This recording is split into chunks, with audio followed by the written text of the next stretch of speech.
Great effort last night. What's it feel like to get behind 2-0 early and then shut them down and not get any help?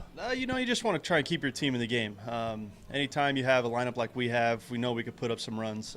But Sioux City did a great job. It's hats off to them. As a competitor, sometimes you got to, tip your cap to the other team. And, they came in here and they threw the ball real well for the 3-game series. I think they held us to 3 runs. And you give me 2 runs any day that I go out there, I give up 2 runs almost through 8. I'm going to say we're going to win that game with the guys in that locker room right now. Well, it's what everybody I think thought, that you lose 2-1 and 2-0 in a series. That doesn't normally happen to this team. This is just kind of a phase guys are going through that probably won't last very long. No, it's not going to last long. We all talked about it last night. It's kind of like, oh, this is that one point in the season that it is going to happen, and Sioux City just happened to be the beneficiary of that one situation that it is going to happen. So, I expect us to go out there today and be the team that we've been all season. It's not a fluke. We've been doing this for 48 games before these last 3. So, I expect our lineup to come out and start swinging the bats again. What goes through your mind when you leave a game after the 6th? You've given up 2. You shut them down for 5. I mean, you basically shut them right down. What's kind of your thoughts after 6 innings of baseball like that? You start to, as a pitcher, you start to look at what could have been.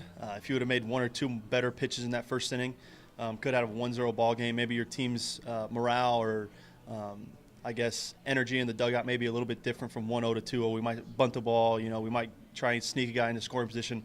Maybe we could punch out a hit, a wild pitch. You never know. But, you start to think about that, but then, you quickly divert back to, hey, look, I got into the 8th inning.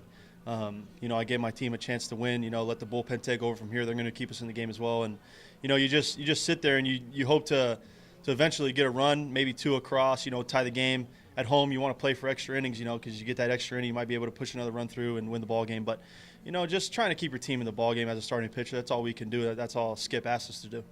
Great work last night. Thank you very much.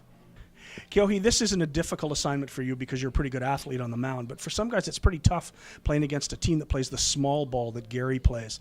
How difficult is it for a lot of guys against this team? Just like anything, when you play a bunch of teams, you got 12 in our league, and then the 13th one is just different. It's a lot of process all at once. So the mental preparation before the game, we'll do a few extra bunt drills, a few extra plays and shifts, just to kind of prepare for that different kind of style of baseball.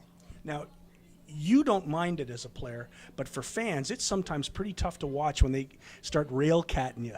Have you ever been in that situation? The past was it, 3rd season here? Yeah, the past 2 years. It's definitely difficult because they seem to gather momentum out of thin air, and it's real frustrating when you have the lead and they can slowly just chip away. So it's going to be a fun one. How do you approach it? How do you approach when you come out of the bullpen this club? You really got to attack them soon so it limits their options that Taggart can put on later in the count. You just have to kind of have a feel for the game and the way the inning's going. But, at any time they can do a drag run, a hit and run, a slash and run. So it's a lot of thinking ahead you got to do. So when you're on the mound, you're spending a lot of time worried about runners because you often inherit runners. Mm-hmm. So you're worried about the runner, you're worried about the hitter, you're worried about the position of your defense. Yeah, so there's a lot of thinking that's going on in that bullpen for that first 6 innings to prepare so that it's just a reaction once you're on the mound. Have fun. All right, take care.